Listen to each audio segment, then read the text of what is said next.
Hello everyone and welcome to today's video. I am Amy with Growing Your Faith, and I thought that we would kind of do the first page together for our November challenge, the A Thankful Heart challenge. Since we are kind of doing a lot of things, I thought it would be helpful. Somebody had asked if I was going to do a video for the first page, and I hadn't really thought about it, but then I was like, maybe I should. So that's what we're going to do today. I am going to kind of share with you what I am doing, and maybe that'll give you some ideas on how you can work through both of these things, the book and the scripture writing, well, all three, and the journaling, kind of all at the same time, because it is kind of a lot. So for me, I have a journal to write in throughout the day, and then I also have the book. So I took the cover off. I don't know about y'all, but those paper covers drive me crazy when I'm reading because they move all over the place. I don't know. Are y'all like that?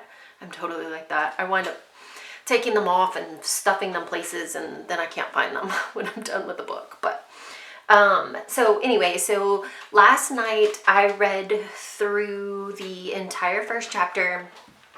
It's not very long. I think it was like 15 pages or something like that. But I wanted to kind of get an overview of everything that happened in the chapter. So I read through the whole chapter and went ahead and did some marking. And while I was doing that, I also grabbed and opened up my journal and just kind of took some notes so that I could better talk with all of y'all about everything, but also so that I could kind of remember for my journaling. So I want to be able to do both, but the crafting part of the journaling and writing that stuff down will be later on and separate. So my best time to do this kind of studying and stuff like that is either first thing in the morning or before I go to bed. I usually read for an hour and a half, and then my husband and I watch a show together, and then we go to bed. But so those are my two times when I have nice alone and quiet time where I can kind of do this part of it. So and then on top of that, like because of what we're doing, which is going throughout our day and seeing the things that God is blessing us with, or the things that God has created that we should be thankful for, just having that heart of gratitude. I wanted to have somewhere physical that I could write things down. Now, you could keep something in your notes app on your phone if you wanted to, but I will be keeping this notebook with me so that I can write down these so that I can then put them in my journal, if that makes sense. So this is kind of what I'm doing. I know it seems like extra steps, but I'm not going to be able to get up here to do this. The other thing that I was thinking that I might do is kind of get my page ready, but then things like this that I know that I'm going to write on, go ahead and bring them downstairs and kind of fill them out in the morning while I'm doing my quiet time in the mornings. So I may do that as well, which will make things a little bit easier. I'm not really sure yet, but for right now, I think this system will work. I can kind of keep up with a bunch of different things throughout the day, and even like my Spanish lessons. And that way I'll have the notes. Even so say for instance, maybe you get a little bit behind, you get a day or two behind.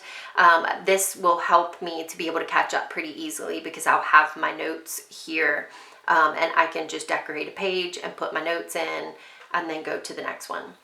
So no matter if I actually get to physically journal every single day, I will have my notes every single day. Does that make sense? So that's kind of what I'm doing. Let me know what you're doing. I would love to know how you're gonna kind of work through this, because between reading and keeping up with what we're thankful for and getting some journaling done, it might be kind of a lot. But I know we can do it. Like, we got this. So for the next couple of days, because we have until the 4th to finish chapter 1, I'm just going to go back through this a little bit more slowly. There's a lot to unpack in this chapter. A lot happens in this chapter. A lot of loss and brokenness, and just that beginning of her. It's just a lot. It's just so much. And I got to the end of it and was like, man, I could sit and just kind of think about this for a long time. Like, you could really dig into this. I don't know if y'all have read the whole chapter or not yet, but like, how do I give up resentment for gratitude? So I've got a lot of things in my life that happened to me as a child that I am trying to work through and forgive for. Now, I have forgiven them, but sometimes that is a daily process, and it can be really hard to then figure out what forgiveness looks like on the other side. And I don't want to be bitter, and I don't want to be angry. Mostly I'm hurt, but I don't want to hold on to that hurt either. And so that part kind of resonated with me. How do we live with God's grace to bear the things that we have to bear? And I love how she talks about, because you think about like closed fists, clenched fists, and you think about it in terms of holding on to what you have. And a lot of times I think it's what we feel like we've gotten ourselves. This is kind of what my page is going to look like. I'm just going to glue things down while I'm talking to you, but maybe like what we feel like we've earned or we've got on our own, and we don't want God to take it away. And so we've got clenched fists. But when we do that, we also have our fists clenched to the things that He wants to give us. But we're scared of what He wants to give us. Because the reality is that, God doesn't give us heartache. People make decisions, and unfortunately, we have to live with those decisions that they make. And we have to move through the decisions that they make. But God does allow it. He doesn't bring it, but He allows people free choice. But what we will learn is that God doesn't make these things happen to us, but He will use them. He will use them for good. And most of the time, that means sanctification. Growth on our own part. And I personally have experienced this in my own life. Now, nothing like what Anne has gone through. Nothing. I have not lost a sibling. I have not lost children. And my heart goes out to anybody who is in the situation that she's in, or that her brother-in-law are in. But we all have our things that we've had to deal with, or that we've had to go through, and they're hard for us, even if, unfortunately somebody else had to go through something much worse. But we have to remember that God does use these things for good, and to trust Him. But that's really hard. Like, because of everything that I went through, I battled with fear for a very long time. And coming to the place where I'm like, okay, God.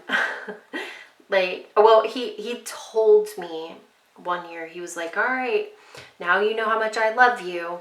Now we're going to work on your fear, because I was so fearful. I was running through things in my head all the time of these horribly bad things that could happen. I don't know why. It's not like I was or at least not that I remember. Nothing hugely traumatic as far as like a death or an accident or anything like that happened. I just lived in a family environment that was, I don't really know how to put it. It just wasn't a great environment. My mom had a lot of issues because of her past, and so it was just kind of one of those hard things. So I wound up with a lot of insecurities and a lot of fear, and so God started working on me with those things, and it came to a point where I was like, okay, God, you know what I can and what I can't handle, and I'm going to trust you. I'm going to trust you that you love me. That looks so pretty with that orange on there. Sorry.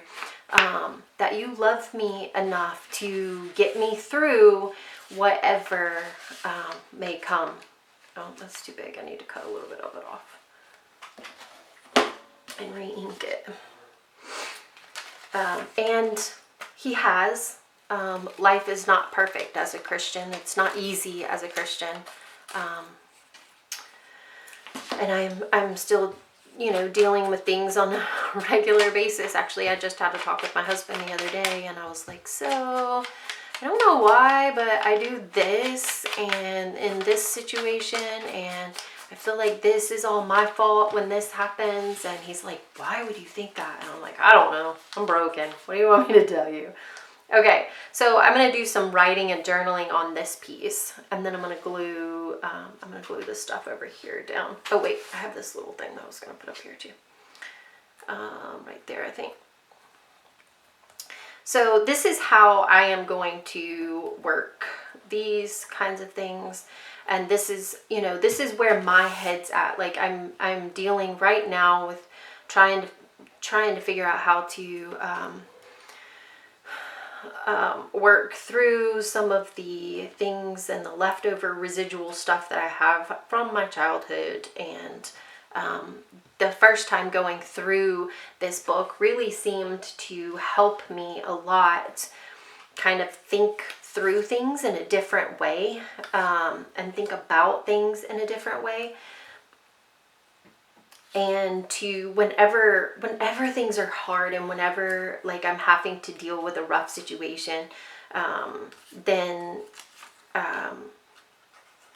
whether it's, it can be anything, but it just kind of helps me to have a heart of thankfulness and to focus on God instead of focusing on that fight or situation or whatever that's come up in my heart and in my feelings or whatever that I need to deal with. If I can keep focus on Him and keep a heart of gratitude, then I don't hit that pit of despair quite so bad.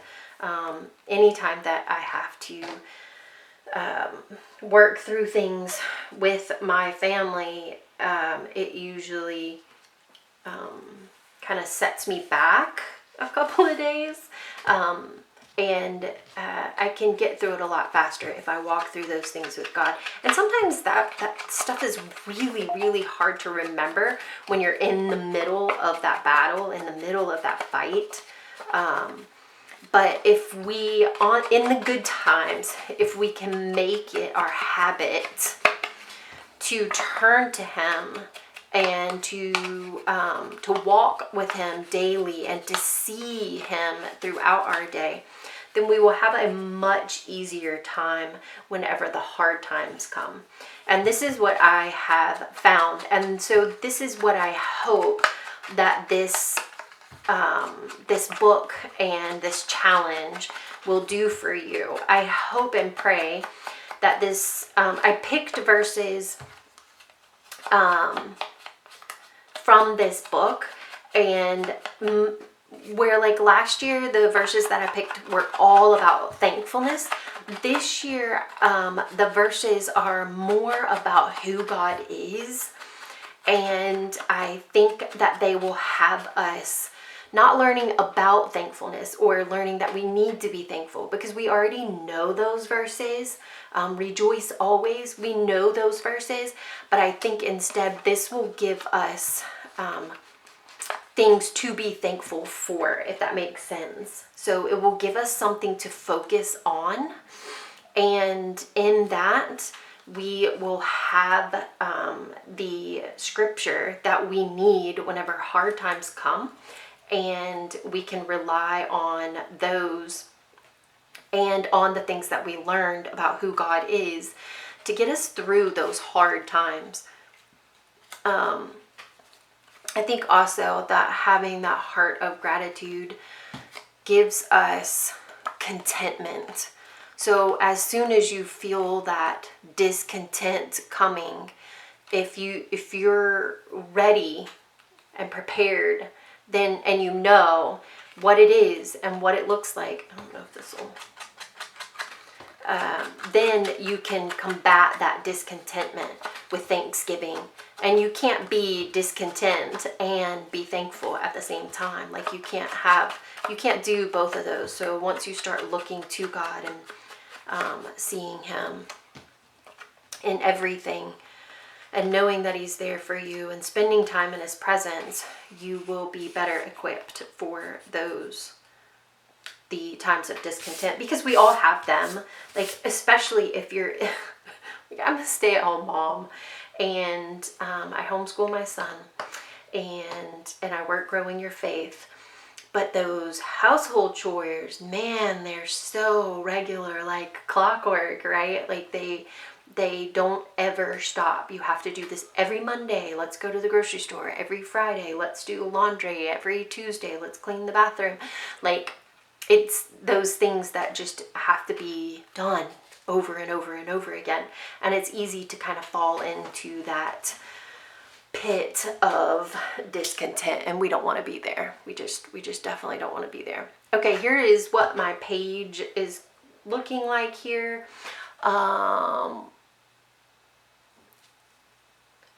I think that I will do the writing. I don't want y'all to have to sit here and watch me write, so I'm going to do some journaling. I think maybe for the back of this, I will put a little bit of paper. That's not quite big enough.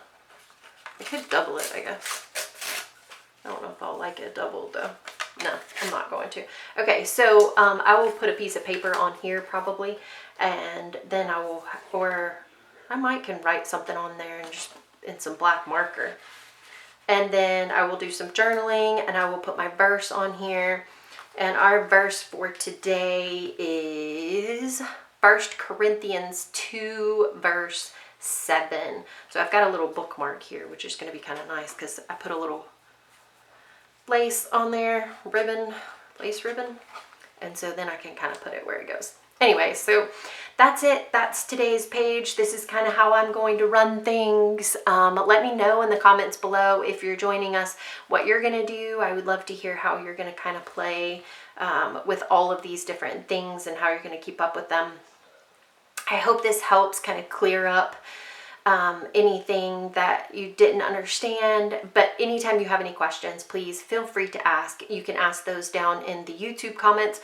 You can ask them in the group. If you would like to join us for the study and have not yet, you can go to Growing Your Faith One Page at a Time. It is a Facebook group. The link will be in the description down below. And you can join us and create that thankful heart in the good times, so that when those hard times come, because they will come, we are prepared for the battle. I love you all, and I am so thankful that you are all doing this with me. It really blesses my heart to be with you and walk alongside with you as you get into God's Word and grow your faith and grow your relationship with Him. It is an honor to be here. Thank you so much, and have a blessed day.